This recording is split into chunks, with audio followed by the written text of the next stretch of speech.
ஸ்ரீ குருவாயூரப்பன் திருவடிகளே சரணம். இன்னைக்கு இந்த தசகத்தோட 2வது ஸ்லோகத்தை பார்க்கலாம்.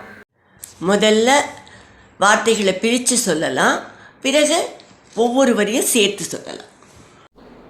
சமயே கலு தத்ர கர்தமாக்யோ, சமயே கலு தத்ர கர்தமாக்யோ, द्रिहिणच्चाय भवस्तदीयवाचा, द्रिहिणच्चाय भवस्तदीयवाचा, धृतसर्गरसो निसर्गरम्यं, धृतसर्गरसो निसर्गरम्यं, भगवंस्त्वाम् अयुधं समासिषेवे, भगवंस्त्वाम् अयुधं समासिषेवे.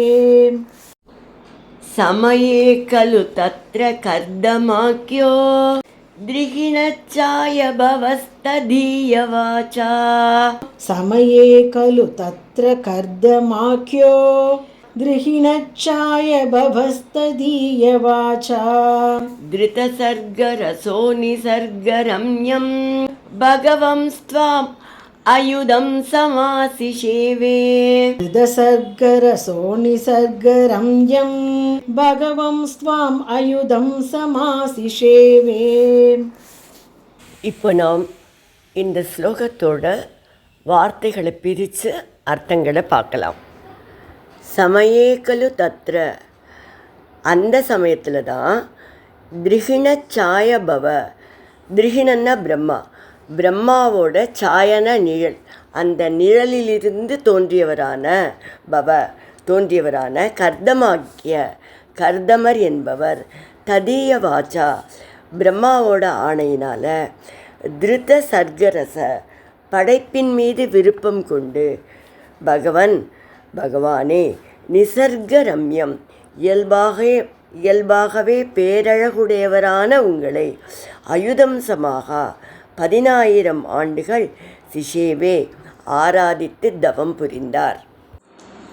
இப்போ இந்த ஸ்லோகத்தை முழுவதுமாக பாராயணம் பண்ணி இதோட முழு அர்த்தத்தையும் பார்க்கலாம்.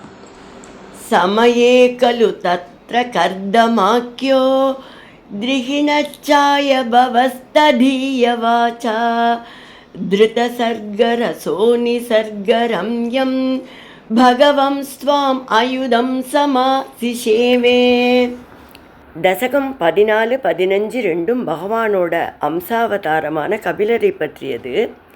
இந்த ஸ்லோகத்தில் பட்டதிரிகள் கபிலரோட தகப்பனாரான கர்தம பிரஜாபதியை பற்றி சொல்கிறார்.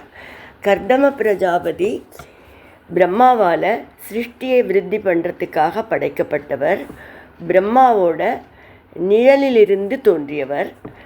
பிரம்மாவோட ஆணையை சிறமேற்கொண்டு படைப்பு தொழிலை செய்ய விருப்பம் கொண்டார்.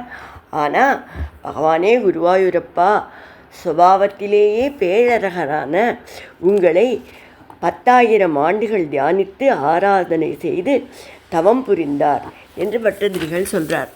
பிரம்மா கர்தம பிரஜாபதியை படைத்தது பிரஜைகளை படைக்கத்தான், சிருஷ்டியை அபிவிருத்தி பண்ணுறதுக்கு தான்.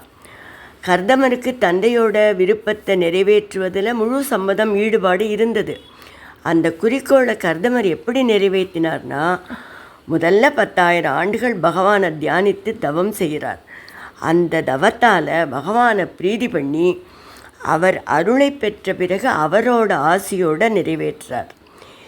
இந்த காலத்தில் நினைக்கிற மாதிரி இளமையை உலக வாழ்க்கையில் கழிச்சிட்டு பின்னால் வயசான காலத்தில் பகவானை வழிபடலாம்னு நினைக்கல.